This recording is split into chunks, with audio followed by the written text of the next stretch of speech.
अस्सलामुअलैकुम जी। लो जनाब, सुबह इंशाअल्लाह बिज़निल्लाह बफज़ले रब्बी 12 रबीउल अव्वल है और 12 रबीउल अव्वल के हवाले नाल ही अज असी गल करन लिया भी इहदी असी तहकीक कीती है 100% गल तो करनी चाहिए सच्ची और खरी कि बंदे दे मरण तो बाद भी कोई बंदा याद करे या जनाब मेरी उन्होंने परखे चेक करे तो उहदे च सच्चाई निकले। ये जरूरी नहीं कि भी ओवरऑल बंदे ज़्यादा के कर रहे हैं तो वही गल करन नाल जनाब मेरी बंदे दे व्यू लेना या बंदे दे जनाब मेरी शेयर लेना या लाइक करना या इस चीज़ साडा मकसद शुरू तो लैके ये मकसद नहीं सी है भी ना ही ये पिछे सोच कि बई लोग पसंद किस नूं करदे ने। साड़ी पूरी कोशिश हो जाती है कि भाई सच्ची गल केड़ी है और 100% केड़ी है। साड़ी नीयत है कि भाई ये कोई मिलावट ना हो, कोई अपने को गल ना की जाए कि जी जनाब मेरी साड़ी वजह नाल वो जनाब मेरी बंदा सुन के ते ओहदे ते यकीन करे और वो रोज़े क़यामत सानू ओहदा हिसाब देना पै जाए कि जी तुसी ये गल कीती सी। लिहाजा साड़ी पूरी कोशिश होगी इंशाअल्लाह कि साफ और शफाफ और सच्ची और खरी गल की जाए और जिहदे विच जनाब मेरी हकीकत जिहड़ी है ना वो दसी जाए। बाकी फिर लोगों दी नाराज़गियां या जनाब मेरी वक्ती तौर पर लोगों को कोई गुस्सा भी लग सकता है, लेकिन असल तो सब नूं पता है। मैं समझना कि इस दौर दे विच भी कोई बंदा अगर कहे ना मन्नू नहीं पता तो वो झूठ है। पता उन्होंने सारा है, लेकिन वक्त दे इलाके दे मुल्क दे या जनाब मेरी अपनी रस्मों रिवाज या अपने पिंड या बरादरी या किसी एक बुत की वजह नाल किसी एक जनाब मेरी इलाके की वजह नाल वो मजबूर है और वो काम मैं कर रहा है। वरना पता उन्होंने जरूर है कि भी यह जो काम है एक कदों शुरू होया है और किन्ने शुरू किया।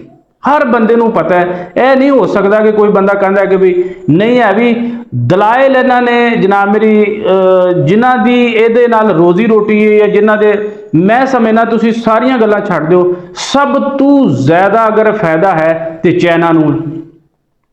दुनिया की कोई रस्मो रिवाज भी है सब तो ज़्यादा जनाब मेरी हर मजहब दे विच, ये जरूरी नहीं कि साडे विच, हर मजहब दे विच हर मुल्क दे विच सब तो ज़्यादा पैसे अगर कमा जाता है तो वह चाइना कमा जाता है, क्योंकि वो उंज दियां चीज़ां उस मुल्क दे नूं प्रोवाइड कर दिंदा है कि वो लोग जनाब मेरी वक्त के नाल नाल कदे गुब्बारे कदे जनाब मेरी वाजे कदे कोई ना कोई जनाब मेरी उन्हें भेज देना। लेकिन असल वड्डी ईद ते निक्की ईद ते कदे कख नहीं आया।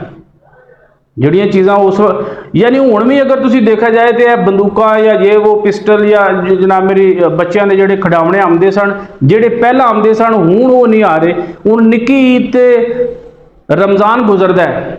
रमज़ान एक ऐसी मुबारक जनाब मेरी महीना है और उहदे विच पूरा महीना मुसलमान इबादत करते हैं और रमज़ान तो बाद फिर ईद आती है, खुशी का दिन आता है। तो उहदे विच किते पिस्टल का तो जिक्र ही कोई नहीं है भी बच्चों ईद वाले दिन पिस्टल लैके देना लाजमी है या बंदूक लैके देनी है। लेकिन उन्हें वो ऐसा ऐसा रस्मो रिवाज बनाए तो वो साढ़े तो असी भी उन्होंने फर्ज समझने कि भाई ईद वाले दिन है जी अज इन्हों लै दो। सो खैर बहरहाल वो गल दूसरे पासे असल चीज़ है कि भाई ईद उल मिलादुन नबी जी मनाई जाती है। ये हर बंदा जानता है कि 10 20 30 40 साल पहला दे ये किहड़े रंग सन और हुण ये किहड़े रंग ने। मैनू असल तकलीफ जिहड़ी कल यह होनी है कि सब तो ज़्यादा तो धीआं भैणां मावां जनाब मेरी बड़ियां हुण की बंदा दसे कि भी उन्होंने शाम नूं निकलना देखने वास्ते जिहड़ियां लोग पहाड़ियां बनाते हैं, फिर जनाब मेरी ऊठ घोड़े और मुख्तलिफ किस्मां दियां उन्होंने अरब नूं जनाब मेरी शो करते हैं कि भी इस तरह अरबी उस वक्त अल्लाह के नबी के दौर दे विच पहाड़ सन ग्रीन सन और फिर विचों दी गड्डियां लंघ रही ने, कोई जनाब मेरी ऊठ लंघ रहे हैं। हुण वो वड्डियां वड्डियां जनाब मेरी पहाड़ियां बनाईयां जाणदियां जिहदे विच जनाब मेरी मक्के ते मदीने दी तस्वीरां भी लाईयां जाणदियां जिहड़ियां कि अग्गों 13वीं नूं 12वीं तो बाद अगे फिर 13वीं आ गई। 13वीं नूं फिर बल्दी वाले जनाब मेरी बुलडोजर मार के ते उन्हां नूं जनाब मेरी रोडां दे उत्ते सुट्टण दे और फिर वो मक्के ते मदीने दी जिहड़ियां झंडियां जनाब मेरी मिलाद दी होंदियां ने वो पैरां च रोलण दियां महीना पूरा और फिर बेहुरमती होवे दी। फिर जिहड़ियां मावां भैणां बाजार दे विच जनाब मेरी जाण दियां देखने वास्ते फिर वो मुख्तलिफ किस्मां दे डैक लगे होण दे, फिर वो डैकां दे उत्ते जनाब मेरी कवालियां लगियां होण दियां। क्या अल्लाह और अल्लाह के रसूल ने इस चीज़ का हुक्म दिता है?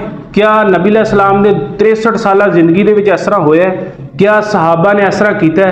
ਤੁਸੀਂ ਕਹਿ ਸਕਦੇ ਹੋ, ਸਮਝਦੇ ਹੋ ਕਿ ਵੀ ਜਿਹੜਾ ਬੰਦਾ ਜਾਨ ਦੇ ਸਕਦਾ ਉਹ ਮਾਲ ਨਹੀਂ ਦੇ ਸਕਦਾ? ਜਿਹੜਾ ਬੰਦਾ ਆਪਣੀ ਛਾਤੀ ਦੇ ਉੱਤੇ ਤੀਰ ਕਮਾਨ ਔਰ ਤਲਵਾਰ ਚੱਲਣ ਦਾ ਜਾਂ ਨੇਜ਼ੇ ਦੀ ਵਾਰ ਝੱਲ ਸਕਦਾ ਹੈ, ਉਹ 2 ਬੱਕਰੀਆਂ ਨਹੀਂ ਦੇ ਸਕਦਾ? ਕਿਆ ਉਹਨਾਂ ਨੇ ਇਸ ਤਰ੍ਹਾਂ ਕੀਤਾ ਸੀ?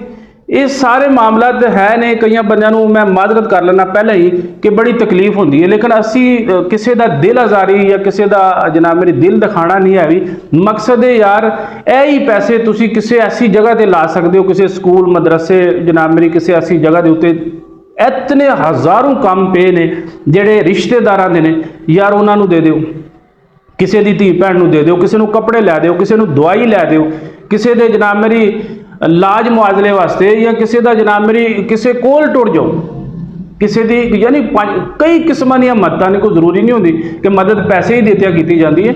ਉਹਦੇ ਕਈ ਸਾਰੇ ਮਾਮਲਾਤ ਨੇ, ਉਹਦੇ ਘਰੇਲੂ ਮਾਮਲਾਤ ਜਨਾਬ ਮੇਰੀ ਜਿਸ ਤਰ੍ਹਾਂ ਦੇ ਹੈ ਨੇ, ਔਰ ਵਕਤ ਦੀ ਨਜ਼ਾਕਤ। लिहाजा साड़ी एक अपील है, रिक्वेस्ट है, तरला है कि जनाब मेरी इस दौर दे विच हर बंदा तलीम याफ्ता है, हर बंदा पढ़िया लिखिया है। तुसी रिसर्च गूगल तो कर सकते हो किसी भी दौर तो कि कदों यह मामला शुरू होया और किन्ने कीता है, सब नूं पता। लिहाजा एक दूसरा जनाब मेरी यदि बेहुरमती जिहड़ी कीती जाती है, ज़्यादा तक दिल नूं तकलीफ उदों हुंदी है जदों 13वीं वाले दिन जनाब मेरी जंगल बियाबान और रात नूं 12वीं वाले दिन सारी रात ढोल जनाब मेरी डैक शैक सारा कुछ चलता रहिंदा है। 13वीं नूं फिर जनाब मेरी जिहड़ा ना वो हर चीज़ अल्लाह के रसूल दियाँ जनाब मेरी जड़ियाँ तस्वीरां बनाइयां ने, या जनाब मेरी जड़े मक्के दे मदीने दियाँ बनाइयां ने, या जनाब मेरी होर कई सारे उन्होंने वो टाइटल बनाए ने। वो फिर जनाब मेरी सड़कों के बल्दिया वाले, फिर बल्दिया वाले चुक के सानू दसदे ने कि ऐ तुसी रात नूं जनाब मेरी अल्लाह के नबी दियाँ जनाब मेरी जड़ियाँ करदे रहो, तारीफां और नातां पढ़ते रहो, ऐ हुण सड़कों ते पईयां ने, ऐ हुण किन्ने सड़नियां ने, फिर छत्तां ते पईयां रहिंदियां ने, फिर वो बाहर कूड़े च सट्टदे ने। ज़ाहिर उन्होंने तो इस गल नाल गरज नहीं है, वो अगर इस तरह चुकण लगन दे तो किन्नियां कुछ चुक लैण दे, हज़ारों लाखों करोड़ों के हिसाब नाल मुल्क दे विच वो फिर बल्दियां सुट दिंदे ने। लिहाजा कई कुरान पाक दे ऐसे लफ्ज़ ने, कई हदीसां ऐसियां ने जिहड़ियां फिर वो जनाब मेरी अल्लाह माफ़ करे जनाब मेरी सड़कों के उत्ते उन्हां दी बेहुरमती होनी है। इहदे तो एहतियात करो। और बेहतरीन हल है कि बई हुण जे अगर उस हिसाब नाल जाया जाए तो तुसी हर चीज़ की जदों तहकीक कर लेंदे हो। अजकल केड़ा ज़माना है, हर बंदा जनाब मेरी अपना कपड़ा जुत्ती खाण पीन किचन बाथरूम घर सब कुछ की मेंटेन तुसी जनाब मेरी एक तरतीब बना लेंदे हो।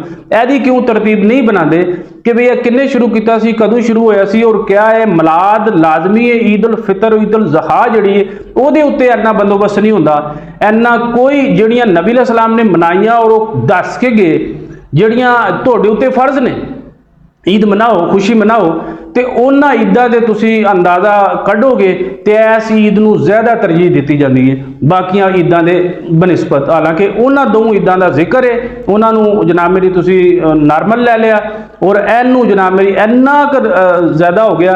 फिर कई अल्फाज ऐसे बोले जाते हैं कि बई 12 रबीउल अव्वल नूं जनाब मेरी जिहड़ा शैतान है या इबलीस है या कोई ताने मेणे, हुण उहदे विच मिलियन के हिसाब नाल मैं कहां तां अरब सारा जिन्ना भी है होर किन्ने मुल्क ने जनाब मेरी, वो चंद एक जनाब मेरी पाकिस्तान इंडिया बांग्लादेश जनाब मेरी इन्हां इलाकों को छड्ड के बाकी तो कोई नहीं मना रहा, वो सारा फिर इबलीस हो गया, वो सारा शैतान हो गया। और इस किस्म के लफाज जोड़ के नाता पढ़नी और फिर खुश होना, ठीक है, अपनी बनाई हुई गल नूं फिर आपू ही जनाब मेरी उहदी तशरीह करके तो समझना कि मैं बिल्कुल सही हाँ। सो ये रोज़े क़यामत ही जनाब मेरी बेहतर है कि अल्लाह खुद ही फैसले करे कि कौन हक ते और कौन नहीं है। भी असी समझने कि सब नूं अल्लाह हदायत दे और हर सारे कामयाबी हो जान। मैं देखो दुनिया का कोई भी फिरका है ना, वो ये नहीं चाहता कि मैं जहन्नम च जावां, हर बंदा कहता मैं जन्नत च जावां। जाण वास्ते इरादतन वो यही करते ने कि भी असी जिहड़ा खर्चा कर रहे हैं या जिहड़ा असी काम कर रहे हैं वो दीन वास्ते कर रहे हैं और यह करना जायज़ है। रोज़े क़यामत असी यह गल कहांगे कि भी असी यह काम किया सी और सही नीयत यानी नीयत च उन्हां दे खलल नहीं है, बेचारिਆਂ ਨੂੰ पता नहीं, ਉਹਨਾਂ ਨੂੰ ਲਾ ਇਲਮੀ ਚ ਹੀ ਕਰ ਰਹੇ ਨਾ। ਇਲਮ ਹੁੰਦਾ ਅਗਰ ਉਹਨਾਂ ਨੂੰ ਸ਼ਾਉਰ ਹੋਵੇ ਤੇ ਫਿਰ ਉਹ 100% ਉਹਦਾ ਜਨਾਬ ਮੇਰੀ ਉਹਨਾਂ ਨੂੰ ਇਹ ਪਤਾ ਹੋਣਾ ਚਾਹੀਦਾ ਸੀ ਕਿ ਜੇ ਅਗਰ 63 ਸਾਲਾ ਜ਼ਿੰਦਗੀ ਚ ਨਹੀਂ ਹੋਇਆ ਜਾਂ ਸਹਾਬਾ ਦੇ ਦੌਰ ਵਿੱਚ ਨਹੀਂ ਹੋਇਆ ਜਾਂ ਉਸ ਤੋਂ ਬਾਅਦ ਕਈ 100 ਸਾਲ ਨਹੀਂ ਹੋਇਆ ਤੇ ਫਿਰ ਹੁਣ ਅਸੀਂ ਫਿਰ ਇਹਦਾ ਮਤਲਬ ਹੈ ਕਿ ਉਹਨਾਂ ਤੋਂ ਜ਼ਿਆਦਾ ਜਾਣਦੇ ਆ। ਉਹ ਲਾ ਇਲਮ ਰਹੇ ਸਨ ਉਸ ਦੌਰ ਦੇ ਵਿੱਚ, ਉਹਨਾਂ ਨੂੰ ਪਤਾ ਨਹੀਂ ਲੱਗਾ ਵੀ ਜਾਂ ਉਹ ਮੁਹੱਬਤ ਨਹੀਂ ਸੀ ਕਰਦੇ ਜਾਂ ਉਹਨਾਂ ਦਾ ਮੁਹੱਬਤ ਸਾਡਾ ਮੁਹੱਬਤ ਕਰਨਾ ਉਹਨਾਂ ਤੋਂ ਜ਼ਿਆਦਾ ਹੈ, ਅਸੀਂ ਉਹਨਾਂ ਤੋਂ ਜ਼ਿਆਦਾ ਅਫਜ਼ਲ ਹਾਂ ਜਾਂ ਕਈ ਦੇਖੋ ਬਹਿਸ ਤੇ ਬੜੀ ਲੰਮੀ ਹੋ ਜਾਂਦੀ। ਸਿਰਫ ਮਕਸਦ ਹੈ ਇਹ ਪੈਗਾਮ ਦੇਣਾ ਕਿ ਸਾਰੇ ਮੁਸਲਮਾਨ ਭੈਣਾਂ ਭਰਾਵਾਂ ਸਾਰਿਆਂ ਬੱਚਿਆਂ ਅੱਗੇ ਕਿ ਬਈ ਇੱਕ ਤੇ ਤੁਸੀਂ ਜਨਾਬ ਮੇਰੀ ਜਿਹੜੇ ਉਹ ਰੋੜਾਂ ਦੇ ਉੱਤੇ ਸੱਟ ਦਿਓ ਚੀਜ਼ਾਂ, ਉਹਦੇ ਵਿੱਚ ਅੱਲਾ ਔਰ ਅੱਲਾ ਦੇ ਰਸੂਲ ਦੀਆਂ ਜਨਾਬ ਮੇਰੀ ਹਦੀਸਾਂ ਔਰ ਜਨਾਬ ਮੇਰੀ ਉਹਨਾਂ ਦੇ ਨਾਂ ਔਰ ਫਿਰ ਉਹ ਮੱਕੇ ਦੇ ਮਦੀਨੇ ਦੀਆਂ ਉਹਨਾਂ ਤੋਂ ਇhtiyat ਵਰਤੋ। ਉਸ ਤਰ੍ਹਾਂ ਦੇ ਕੋਈ ਕੰਮ ਨਾ ਕਰੋ ਕਿ ਵੀ ਜਿਹੜਾ ਬਾਅਦ ਦੇ ਵਿੱਚ ਬਜਾਏ ਸਵਾਬ ਦੇ ਗੁਨਾਹ 'ਚ ਬਦਲ ਜਾਏ। ਠੀਕ ਹੈ, ਤੇ ਸਾਡੀ ਦੁਆ ਹੈ ਕਿ ਜਨਾਬ ਮੇਰੀ ਅੱਲਾਹ ਤਾਲਾ ਸਾਰਿਆਂ ਨੂੰ ਹਦਾਇਤ ਦੇ, ਸਿੱਧੀ ਰਾਹ ਤੇ ਚੱਲਣੇ ਤੌਫੀਕ ਦੇ। ਉਹ ਜਿਨ੍ਹਾਂ ਨੂੰ ਨਹੀਂ ਪਤਾ ਉਹਨਾਂ ਨੂੰ ਅੱਲਾ ਇਲਮ ਦੇ। अस्सलाम।